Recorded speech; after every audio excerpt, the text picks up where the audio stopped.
আমি রেলপথের উপর দিয়ে যাচ্ছি।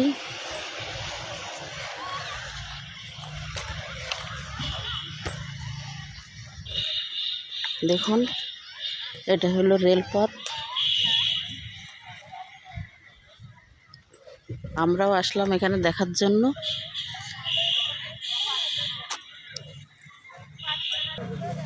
এটা হলো যশোর রেল জংশন। এই যে,